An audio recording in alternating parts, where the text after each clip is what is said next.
Good evening, everyone, and welcome to Triple Threat Comics YouTube channel. I'm your host, Ian Miller.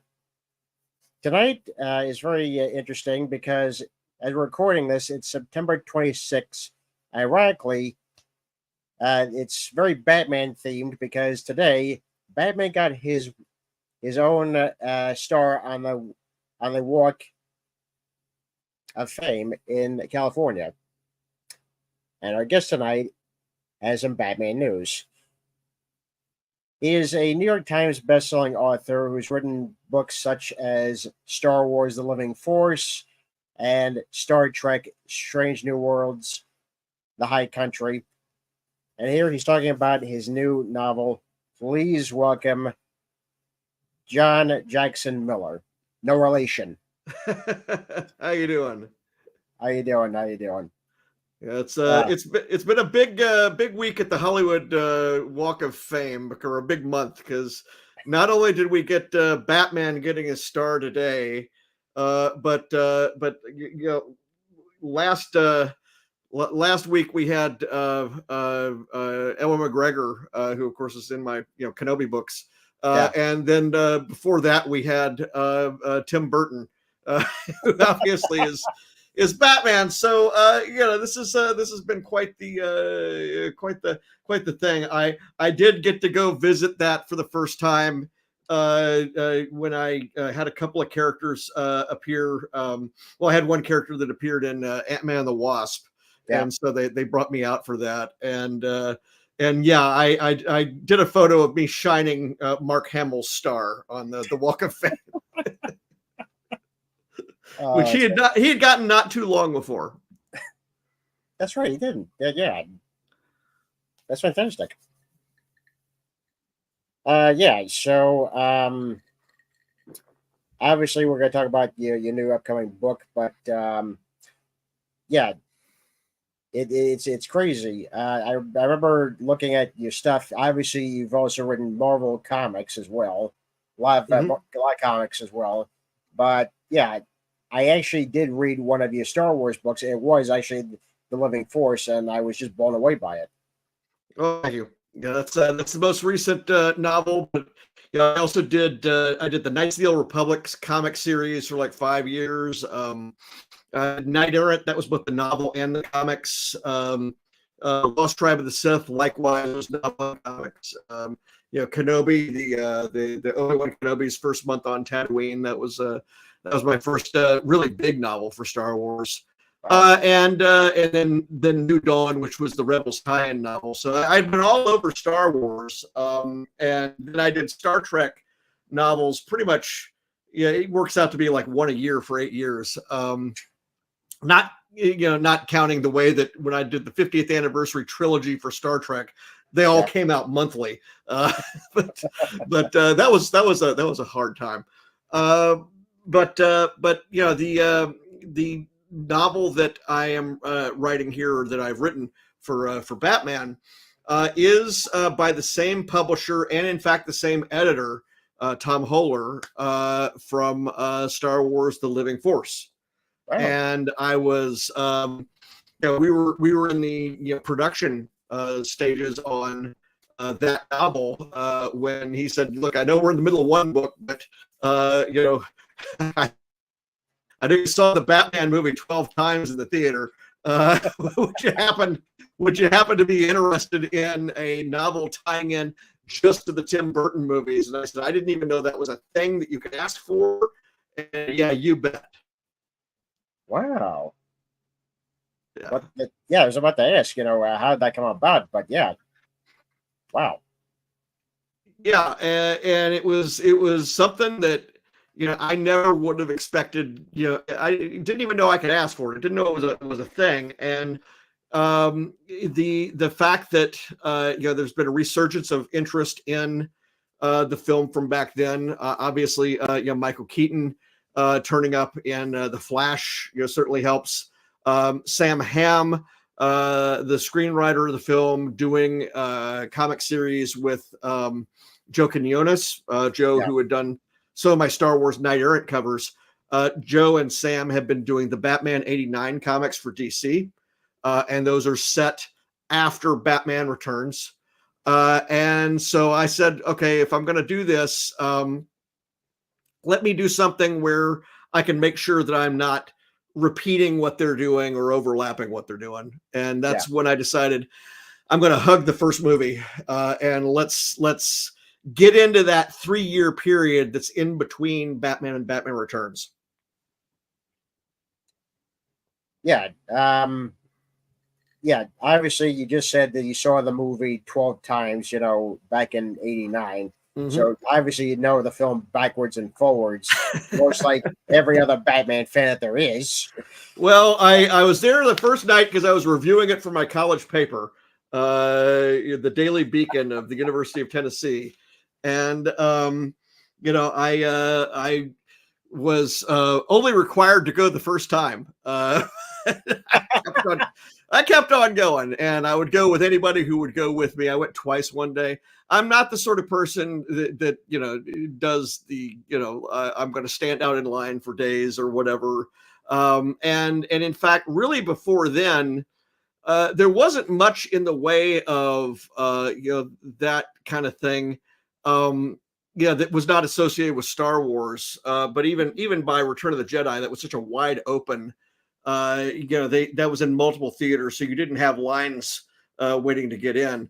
But that first night was really special because we had that it was the sneak preview Thursday night in June of '89, and we had people that were in Joker makeup. We had people that had brought a big black bed sheet as their cape, and they just stuck their heads through it they put the cape all over various seats in the theater, and it was a party, and the reaction to the music coming on, and the really pounding Danny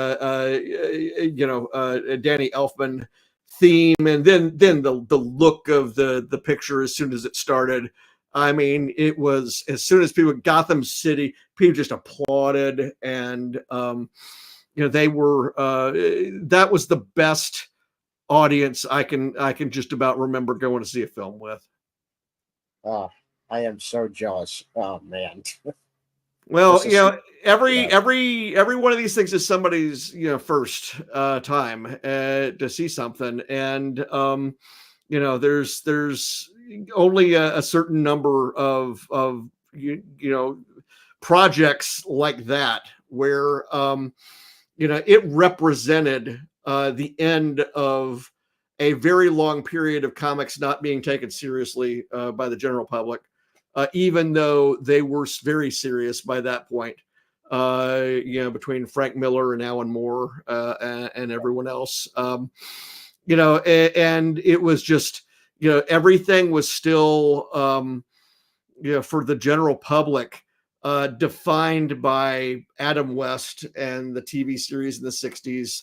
And every time there was a chance to break out of that with something mass market, I mean, you've got the Marvel TV shows in the '70s, which just don't have the money to do anything. I mean, the Spider-Man show, people are fond of. I like Nicholas Hammond, but it didn't look anything like Spider-Man, and I like the Doctor. I'm fond of the Doctor Strange movie that they did, but obviously Captain America, and these things were not big budget things, and the one that worked, at least ratings wise, was the one that probably looked the least like a comic book show, and that was the Incredible Hulk. And there was they basically made it the TV series The Fugitive, with 5 minutes of Lou Ferrigno every week, and but that was something.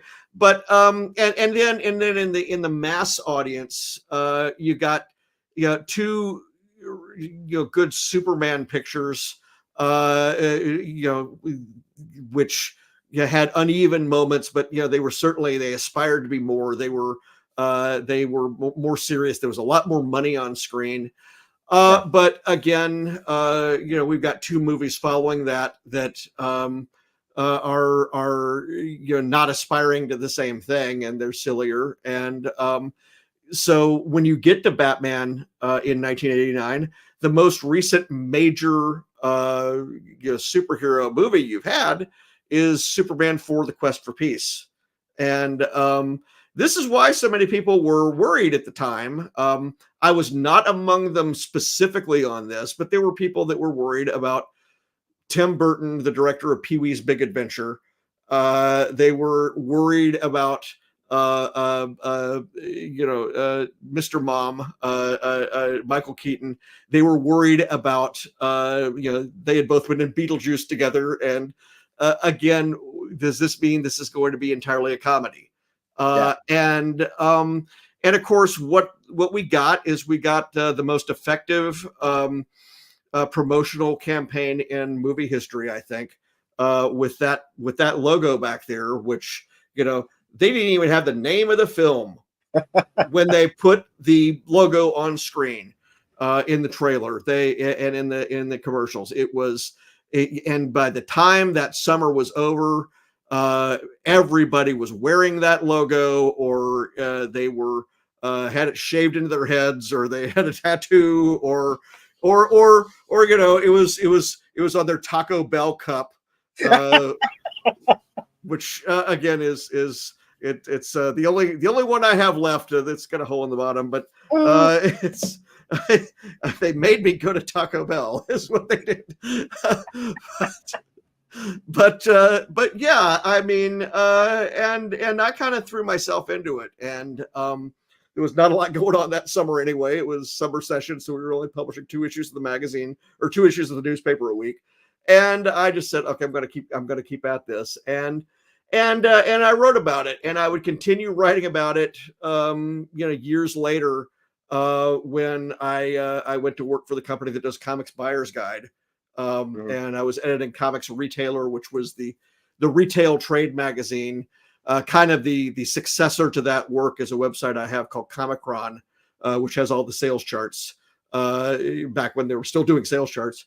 I would write every so often when there was an anniversary or something like that in Comics Buyer's Guide. I did a big piece during the 10th anniversary. I did a big piece on Prince's album, the soundtrack, or actually not the soundtrack, but the musical soundtrack as opposed to the score, and how it had its own story, its own storyline, and elements of that story which you could only actually find by digging deep into Prince's catalog for the things that actually weren't on the album. Just one of about a dozen different angles that you can take into this film, and then Batman Returns. Just to sort of celebrate it and how it changed everything. And it did change everything. Within 5 years, you've got a movie like The Crow, which is ridiculously more violent, but you cannot imagine that picture existing without the success of Batman 89. I can't imagine The Rocketeer looking like it did, or them putting that much money into a comic book movie based on an independent comic series and a period piece on top of that. I can't visualize that possibly happening without this picture. You've got, and obviously animation. You've got the animated series. I can't imagine that being greenlit the way that it was, as good as it was, without sort of this proof that there is a market for a more sober version of Batman. Yeah, the film really did reinvent what is a comic book movie, what is a comic book franchise. Mm-hmm. But obviously you took all this into factor when you started writing your first draft. Yeah. But My question is this though: did you feel at any point a bit nervous to say, "Okay, I'm going into a universe that I love. I've loved this film for years. How do I do it without messing it up?" Did that ever cross your brain? Well, I've been doing this for a long time, so it's not my first rodeo. But indeed, that is sort of the directive of if you want to continue to get stamps on your passport, Star Wars, Star Trek, whatever else, you got to show that you can handle the properties and put them back in their upright and locked position at the end of the flight. You got to make sure that you don't leave your fingerprints over everything in a way that it causes a problem for the next person. You Yeah, got to make sure that you represent properly what the licensor is looking for, and you also got to make sure that the publisher gets what the publisher wants as well, because there are multiple hands in this. And then you also have to think about the fans and what they're expecting. Although that's usually not that hard because I'm one of them. And I in doing this, I was looking to do something that would honor the films, would be consistent with the version that we saw in the films. The technology, the approach to the approach to this universe, and to the level of metahumanness that were allowed. These are all things that, by watching the first two movies as often as I did, I kind of had that notion of this fits, this rhymes, this approach works, this feels right, this feels like something Tim Burton, would do. If it felt like something that would not be in place in one of those movies, I set it aside. But I mean, that is something where we all kind of know that when we see it. And so, for example, when Batman Forever came out, and we've got the Riddler reading minds, and we've got Dayglow devices on our heads where we've got dreams floating around in neon. yeah, I'm like, okay, that does not feel like Tim Burton's Batman that we saw in Batman and Batman Returns. yeah. They really lean a lot more heavy into the neon in the Schumacher films. And it's a much brighter Gotham City, a much happier Gotham City. Whereas, of course, the first two pictures, and really the first, it's Anton Furst's version of Gotham City, which is inspired a lot by Fritz Lang's Metropolis from the silent movie era. And it's this dark and forbidding Gothic Gotham City, and where there's gears and brooding statues, and it's really much more insular and oppressive, and it doesn't feel like Tomorrowland. It's the first line in the movie is actually said by Prince on a boombox that somebody's got, or it's in a stereo in a car. And it's a line from the movie from the song "The Future," and the line is, "I have seen the future, and this is what we're seeing as we're here, and it's clear that if this is the future, this is not a good future." And then we see that it's this mishmash of 1989 modernity and 1940s noir fashion. The fedoras and trench coats and sedans being driven around and things, and we kind of really that was one of the fun things to do with this book is, and again, you're asking how do I psych myself up for it.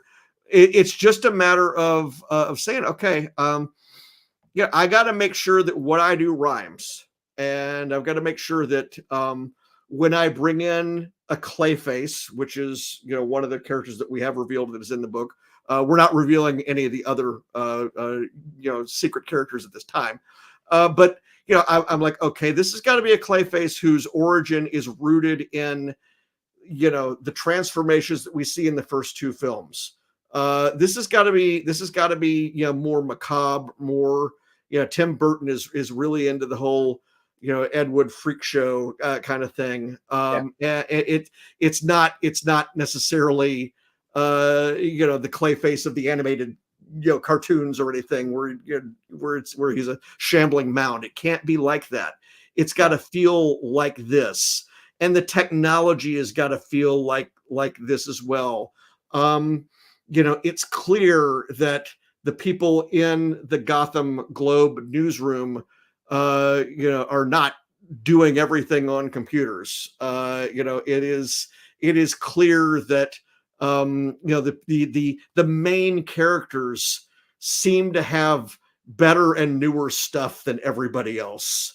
Even Alexander Knox has a tape recorder, a handheld one, like I was using at the time in '89.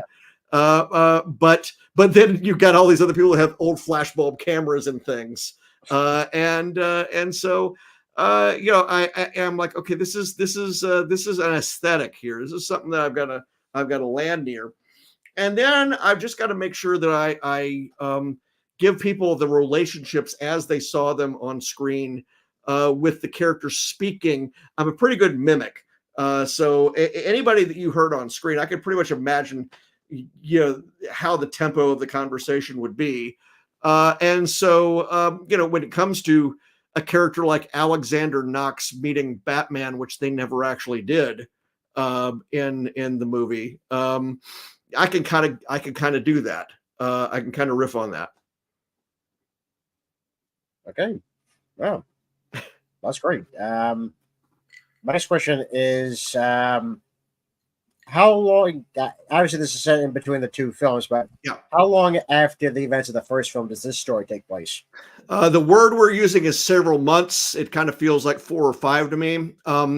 I wanted enough time to have a few things happen. One is, I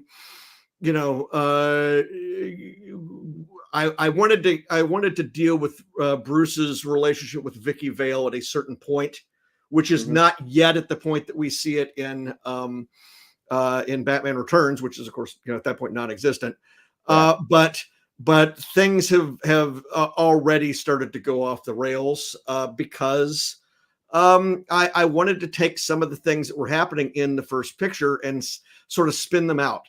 One of the things in the first picture, one of the things that is unique to the Burton Batman movies is that Batman learns that the Joker, Jack Napier, killed his parents, and he gets justice. Joker is no longer around at the end of the movie. Well, is that it for the career? I mean, shouldn't he hang it up then? Isn't he done? Does that resolve his arc or not? Well, clearly the movie suggests that it doesn't, because we see him at the end there. But clearly, you would think that Alfred would have questions. You would think that Vicky Vale would have questions. You would think that Bruce would have questions. I wanted to deal with things that you can deal with in a novel because it's so long. And you can get into things like, well, how does Batman's working relationship with Commissioner Gordon evolve with the police? Just deciding you're going to start working with a costume vigilante is not something that you would think that a Commissioner Gordon, as depicted in this film, this is not somebody who is mid-career like Gary Oldman. This is not somebody who is very young like in Batman Year One. This is Pat Hingle is clearly been on the job for 40 years. When we get to him in this picture, how does that work? What is their relationship, both on a personal level and on a practical police work level? They've got to be concerned that they can't use all of his evidence. Oh No, no. And so that comes up with Harvey Dent as well. And again, these are the sorts of things that you just can't really get into on a movie screen, and you might not get into in a regular TV series unless you were doing a long 6 or 7 episode season, which kind of this is more like, in terms of having that much more real estate to play with. Mhm. But so I wanted to do that. I also wanted to show how just Gotham City itself has been dealing with all of this. Batman existing, the Joker having existed. I wanted to really dig into the aftermath of Smilex, which we don't get a whole lot of in the movie because it's not appropriate. But this has been clearly the first major chemical weapons attack on an American city.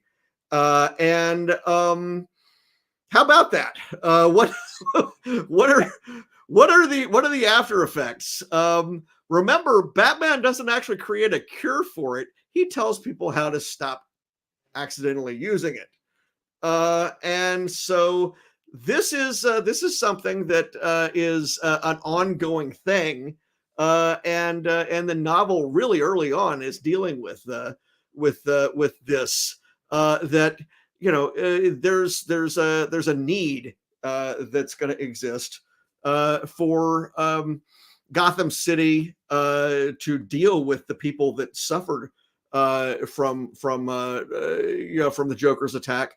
And then there's also here we are able to do something which is kind of fun, unique to this version of Batman, is the fact that Bruce Wayne is not really the millionaire playboy, or he's not somebody who as in the Nolan films is actively trying to pretend not to be Batman. We see a Bruce Wayne that is more responsible as a member of the city. He's putting on a big party to save the bicentennial. He's in Max Schreck's office saying that he and the mayor are going to stop Max Schreck from making his big power plant. You get the notion that if he was not Batman, Bruce would still be out there throwing some weight around. And I wanted to have that dynamic here, where Smilex is a case where Bruce is able to do some things Batman can't. Yeah, primarily through the Wayne Foundation. I might add. Yeah, but he's and also he has connections. He has personal personal friends that are they're good at somebody. His father certainly knew people at the hospital. Yes. Yeah, I would say so. Yeah, just to double back here for a second, especially where it concerns Harvey Dent. Yeah. Obviously, you just talked about how he deals with Batman's evidence, Yeah. Such as it is. So I'm guessing Harvey does play a part in this story, and without revealing too much, does that create some kind of friction between him and Batman? There's not that much of a piece about that here. One of the things about Harvey is I wanted to be careful with him because he is the major villain in Batman '89, the comic series, the first arc. Yeah. They do the whole Two-Face thing, and again, I have some moments with him, and we get into to a degree, but I was really looking here to try and not reuse or because whether we're in the same universe or not, and I'm trying to maintain a consistency. I'm sort of like, well, they've done 6 issues where Harvey's in every single issue, whereas I've got Alexander Knox, I've got Max Schreck, I've got these other characters that I could still have colliding with each other. What do they think about Batman? You know, it's I probably lean more into Commissioner Gordon than Harvey Dent in this book. Okay. Yeah. Yeah. That would be interesting to see how that relationship develops throughout the novel. Speaking of other relationships, you touched about this briefly. Bruce and Vicky Vale. Obviously, at the end of the movie, she has serious reservations about his double life, and she still loves him. But obviously, this book is going to detail what her concerns are, I'm guessing. Well, again, we're picking up several months later, so Mhm. I'll just say something has happened, and you'll realize where people are and what they're doing, and I'm going to say there are a lot of Vicky moments in this novel. They're not necessarily where you're expecting to see them, and but for that token, we've got Joker moments aplenty in this novel too. So and that is it's on the back cover of the book is a line from the book. Funny thing about Jokers, there's two in every deck. Um, oh yeah, Oh, I love it! I love it! Oh yeah. man! Yeah, no, that was my doing. I said, okay, that's our back cover line. And the back cover, it's got a photo of the Joker card with the bullet hole through it. That's from Jack Nicholson's Lucky Deck. Oh, um, when does the book come out? All right, comes out October 18th and sorry, October 15th. October 15th in hardcover, audiobook, and ebook. So it can be pre-ordered now from Penguin Random House. It is going to be something where the audiobook is narrated by Will Dameron, who is an audiobook reader that has performed a lot of different audiobooks. And it's our first one, although his wife January Lavoie has actually narrated my Star Trek novels and some of my Star Wars short stories as well. So that's kind of cool. Wow. Yeah. So again, that is all dropping on the 15th of October. And we're actually going to do a big release event at my local Barnes and Noble here, Appleton, Wisconsin.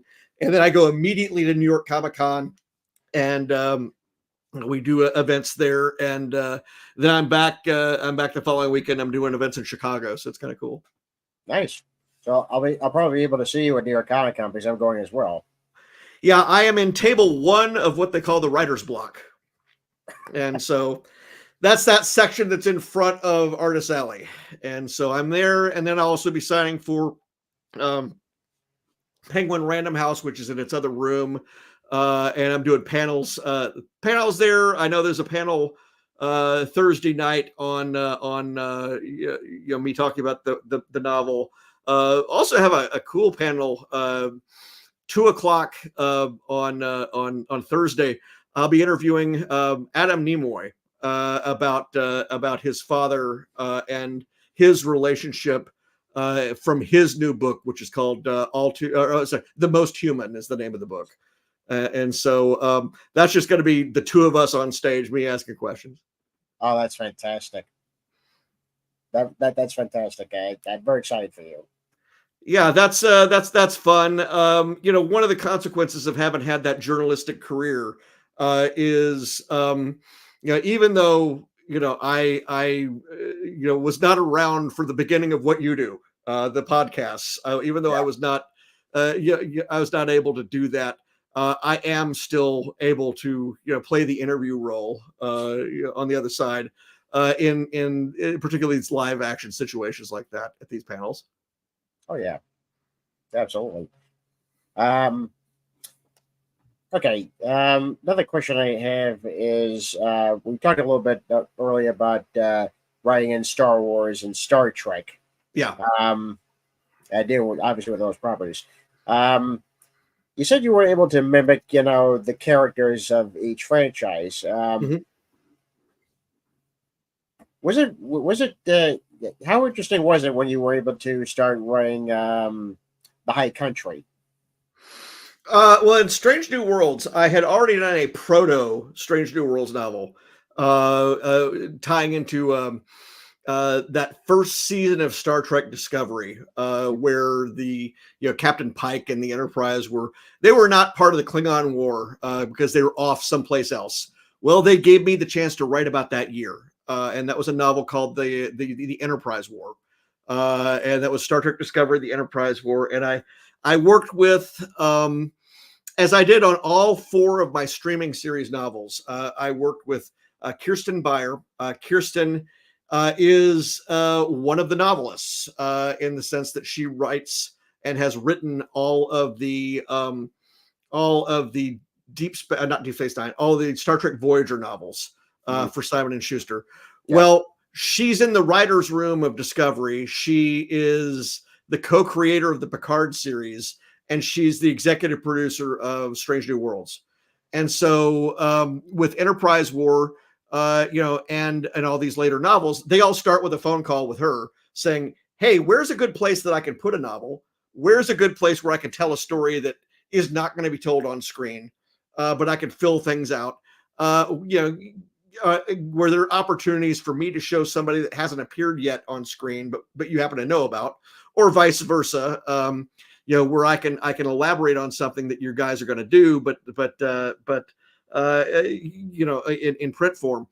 And so I had already written Captain Pike and the young Spock, and also number one in the Enterprise War. Then I did my second streaming novel was called Die Standing, and that is another Discovery novel. Neither of my Discovery novels actually have this USS Discovery in them, because again, the Enterprise War is when they're away, they're not available. And then Die Standing is about Emperor Georgiou. That's Michelle Yeoh's character, the Mirror Universe Emperor. It's her first mission for Section 31 in our universe, and so that's a spy novel that's set in between the seasons. And then I did a book for Picard called Rogue Elements, which is Captain Rios. That's the pilot that he hires. Captain Rios's origin story, and I got to write 2 years of his storyline in this one novel.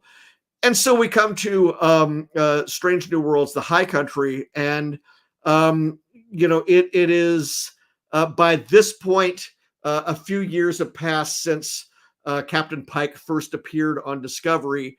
The TV series is just about to start airing when I'm working on this book, or begin working on this book. The process ends up taking so long that the whole season airs before I finish. But yeah, it was something where I wanted to write a sprawling epic that took place on a single planet, a single Strange New World. And I wanted to have a transporter accident, something that puts Spock and Uhura and Captain Pike and number one all in different places on this planet, unable to communicate because Star Trek, or rather Starfleet technology, does not work on this planet. Not only that, but electricity doesn't seem to work right on this planet either. And so the High Country is about them trying to solve this mystery of where they are, where everybody else is, why Enterprise can't get anywhere near this star system, otherwise it will be in the same mess. And then what is the deal with this planet, and what is the deal with the society on this planet, which is this rather utopian society, which is gotten used to not having technology, gotten used to not having electricity. It gives me a chance to put Captain Pike on a horse. It gives me a chance to actually have a real life wagon train to the stars moment. Of course, wagon train to the stars was the phrase that was used when they were pitching Star Trek to ABC, or not ABC, but to NBC back in the day. Wagon Train was a TV show where They would just go to a different place and a different place and then a different place and then a story. And so the idea was Star Trek was going to do Wagon Train to the Stars. Well, we've got an actual wagon train that's trying to get these people back to space. Again, it's got this big science fiction mystery behind it. And I remember my editor. I had said, well, this is kind of a Western. And she said, no, actually, it's a science fiction novel with horses in it. And I think that's pretty true. So yeah, that came out. Another cool thing about that is that we got to do the first planetary maps for any Star Trek novel. So that novel has 5 maps in it showing their progress from, especially as it goes from like the least detailed map to the more detailed ones. So that's in there, and that led me to also do a map in the Living Force, the novel that just came out, showing the island planet that the Jedi Council goes to. Wow, it's fantastic. We see stuff like this now in books where you can actually say, okay, this is where the characters are at the start, and then as you go through each chapter or each section, you're like, this is where they're going. Yeah, it's a plus, and a cool thing about it is we're able to actually make the maps available to the people who are listening on audiobook. If you're listening on audiobook, at the top of it, it'll say there is a supplemental PDF with maps, and it'll either say look at them in order now, or look at just one per section or something like that. Kind of like your schoolroom. Well, people don't have film strips in schoolrooms anymore, but they used to have these slideshows that they would advance, and they would have to sync them up with the recording. But yeah, I mean, that's one reason why in The Living Force, for example, that's my first Star Wars novel where I use a Star Trek trick, where I have at the opening of every chapter, I've got captions saying where this scene takes place, what island it's on, what planet it's on, something like that. I have all these people that are listening on audiobook, and they're dipping in and out of the audiobook. We already know that because we can see the math or see the statistics. We can see that people tend to listen to a chapter and then they go do something. Or they just need a place to break. And so it is really helpful, I find, that at the top of that chapter, we say we're on Coruscant, we're on this planet, we're on that planet, we're on whatever. And I did it with every one of my 8 Star Trek novels, with the exception of the High Country, because the whole deal about the High Country is they don't know where they are. Yeah. Folks, if you want to take a look at some of John's novels, you can just go to his website, which is below. farawaypress.com. Yeah, I've got an essay there on every comic book I've ever done, and most of the novels before 2017, I think. Once I got to that Star Trek trilogy, the called Prey, which was for the 50th anniversary. I just, I've got pages there for those books, but the notes, the behind the scenes notes, they would be just pages and pages long, and I haven't had time to do them because I've been writing novels. But my earlier novels, like the Star Wars novels, Kenobi and Knight Errant and New Dawn, they have huge essays. The Kenobi one there, that's just got a huge essay on it, and it's got a link to maps on the Kenobi page, a link to there's a video there of Ewan McGregor talking about having read the novel, and yeah, I've got just a lot of supporting materials there. It's just I really haven't had time to do it for every single thing I've done more recently. Well, you've been busy.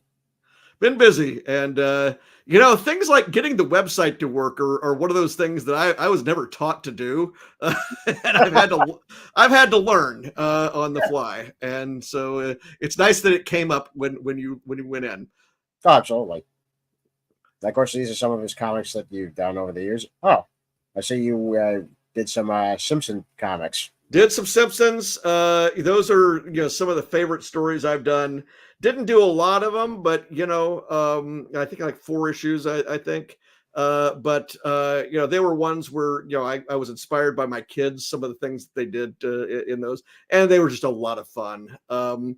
There's one story I did that I to this day I love it. It's the Bart finds a bunch of old comic books and he sees all the coupons and the ads and he sees all the prices of the ads and he tries to redeem them, and when he can't redeem them because of course the company doesn't around anymore or whatever, he goes to the blue-haired lawyer from The Simpsons who says, okay, we have an open and shut case here, and they end up judging that the companies have to honor all the prices in the ads, and in so doing, Bart collapses the American economy.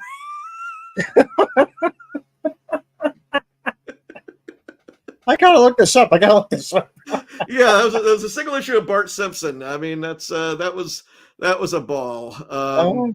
And it was inspired by real life things. I mean, there was a Simpsons story where, and this is a real life thing. I was at one of those assemblies you're at in school where they're doing we're going to be selling chocolate or magazines or whatever it is, and if you peanut brittle, that was it.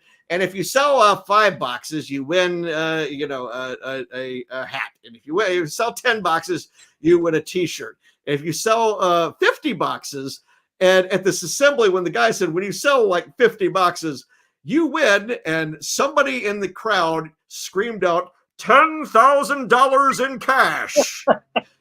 And the entire assembly just died laughing, and nobody took it seriously anymore. Well, I have Bart exactly doing that thing in the story, and so the kids immediately running to get the peanut brittle, and they're harassing the entire town, trying to sell it to everybody they possibly can, and the poor guy that's selling this stuff has to guilt Lisa into guilting Bart to find a way to stop people from buying the peanut brittle. So, oh my Lord! Yeah, I definitely have to look this up. I have no idea where those are reprinted because I know they all are, but yeah, Bongo did like 20 years of comics for Simpsons, maybe 30. Yeah. I was this close to trying to apply to them to do artwork or write for them, but they just folded at that point. Yeah, that was unfortunate, but that was something where it was nice that that the creator, that Matt Groening, had a hand in it from the beginning. It was his company that he was managing, or Fox owned it, but he got to do it his way, and I really appreciated that.